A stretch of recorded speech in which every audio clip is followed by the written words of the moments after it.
Sky river নামে কোন নদী পরিচিত? গঙ্গা, গোদাবরী, ব্রহ্মপুত্র না নর্মদা? তাই তো, সঠিক উত্তর ব্রহ্মপুত্র। তো দেখো, তোমাদের একটা কথা বলি, যাদের জিকে পিডিএফ বা কোনো এক্সামের, যে কোনো এক্সামের পিডিএফ, ইম্পর্টেন্ট জিকে কোশ্চেন বলো, ম্যাথ বলো, যদি প্রয়োজন হয় তাহলে অবশ্যই কিন্তু কমেন্ট করবে, বা আমাদের যে নিচে মেল আইডি দেওয়া আছে, ইমেল আইডি, তো সেখানে তোমরা মেসেজ করতে পারো। ওকে, তো একটু ব্রহ্মপুত্র সম্পর্কে একটু জেনে নেওয়া যাক। স্কাই রিভার নামে পরিচিত নদীটি হলো ব্রহ্মপুত্র। এটি পৃথিবীর উচ্চতম নদীগুলির মধ্যে অন্যতম এবং হিমালয়ের আকাশ নদী হিসেবেও পরিচিত বলে। ব্রহ্মপুত্র নদ হিমালয় পর্বতমালা থেকে উৎপন্ন হয়ে তিব্বত, ভারত এবং বাংলাদেশের মধ্য দিয়ে প্রবাহিত হয়েছে এবং অবশেষে কিন্তু বঙ্গোপসাগরে পতিত হয়েছে। এটি বিশ্বের বৃহত্তম গিরিখাতগুলির মধ্যে একটির মধ্য দিয়ে বয়ে গেছে। এছাড়াও আকাশ নদী বা বায়ুমণ্ডলীয় নদী নামে পরিচিত এক ধরনের আবহাওয়ার ঘটনাও রয়েছে, যা জলীয় বাষ্পের একটি সংকীর্ণ শক্তিশালী প্রবাহ, যা বায়ুমণ্ডলকে বিদ্যমান থাকে এবং প্রচুর পরিমাণে বৃষ্টিপাত ঘটাতে পারে কিন্তু। ওকে, নেক্সট, এবং দেখো পরবর্তী কোশ্চেন কি বলছে, রামসার চুক্তি কত সালে কার্যকরিত হয়? রামসার চুক্তি 1971, 1973, 1975 এবং 1977। তো এখানে সঠিক উত্তরটি হলো 1975। ওকে, গদাগিরটার সঠিক উত্তর 1975 সালে। তো রামসার চুক্তি কার্যকর হয় 1971 সালে, কিন্তু এটি আনুষ্ঠানিকভাবে 1975 সালে 21শে ডিসেম্বর থেকে কার্যকর করা হয়। ওকে, নেক্সট এবং পরবর্তী কোশ্চেন, মধ্য আমেরিকার স্থানান্তর কৃষি কি নামে পরিচিত? মধ্য আমেরিকার স্থানান্তর কৃষি কি নামে পরিচিত? ঝুম, রোকা, মিল্পা, টাঙ্গিয়া? তাহলে সঠিক উত্তর মিল্পা। তো মধ্য আমেরিকার স্থানান্তরিত কৃষি মিল্পা নামে পরিচিত।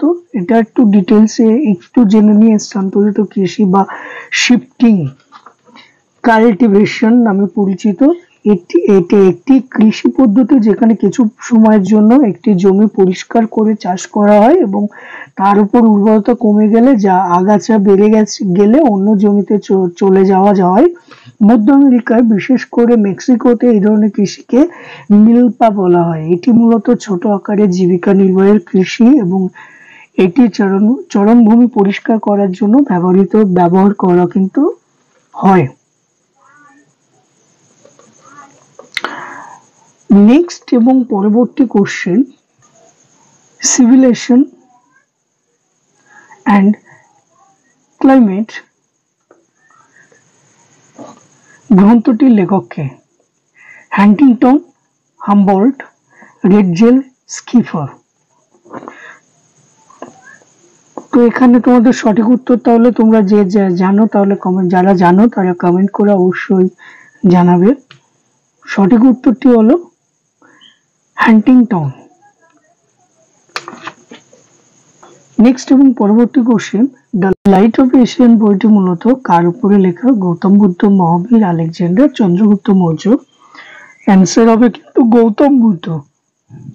ওকে, 1879 সালের জুলাই মাসে লন্ডনে এই বইটি প্রথম সংস্করণে প্রকাশিত হয়। এই বইটি আখ্যান কাব্যের আকারে রাজপুত্র সিদ্ধার্থ গৌতম, যিনি পরবর্তীকালে বোধি প্রাপ্ত হয়ে গৌতম বুদ্ধ নামে পরিচিত হন, জীবন ও সময়কালে বর্ণনা দেওয়া হয়েছে কিন্তু। তার পরবর্তী যে কোশ্চেনটি আছে, দেখো, কার রাজসভায় নবরত্নের জন্য বিখ্যাত ছিল? সমুদ্রগুপ্ত, দ্বিতীয় চন্দ্রগুপ্ত, অশোক এবং হর্ষবর্ধন? তো এখানে যে কটা অপশন দেওয়া আছে তার মধ্যে কিন্তু সঠিক উত্তর হবে কি? দ্বিতীয় চন্দ্রগুপ্ত। অনলাইন যদি সার্চ করো বা বিভিন্ন বইতে দেখো তাহলে আরো অনেক নবরত্ন সভা পাবে।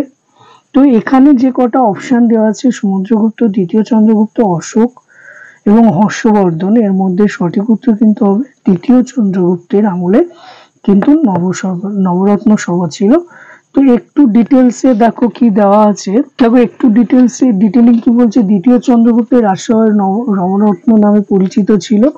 এই নবরত্ন ছিল তার সবার 9জন বিখ্যাত বিদ্বান ও শিল্পী। এদের মধ্যে সবচেয়ে উল্লেখযোগ্য ছিলেন কবি কালিদাস। কালিদাস হলো কবি ও নাট্য, বরাহমিহির জ্যোতির্বিদ্যা এবং গণিতবিদ, ধন্বন্তরী চিকিৎসা, অমর সিং শব্দকোষবিদ, শঙ্খ স্থপতি, বেতাল ভট্ট জাদুকর, ঘটকপর কূটনৈতিক, বর রুচি ব্যাকরণবিদ, গোপনক জ্যোতিষ। এগুলো কিন্তু তার রাজসভায় কিন্তু নবরত্ন নামে কিন্তু বিখ্যাত ছিলেন। নেক্সট এবং পরবর্তী কোশ্চেন, সৌরজগতের সবচেয়ে উত্তপ্ত গ্রহ কোনটি? শুক্র, বৃহস্পতি, শনি ও বুধ। সঠিক উত্তর কিন্তু শুক্র। শুক্র একটু ডিটেল, সৌরজগতের সবচেয়ে উত্তপ্ত গ্রহ হলো শুক্র।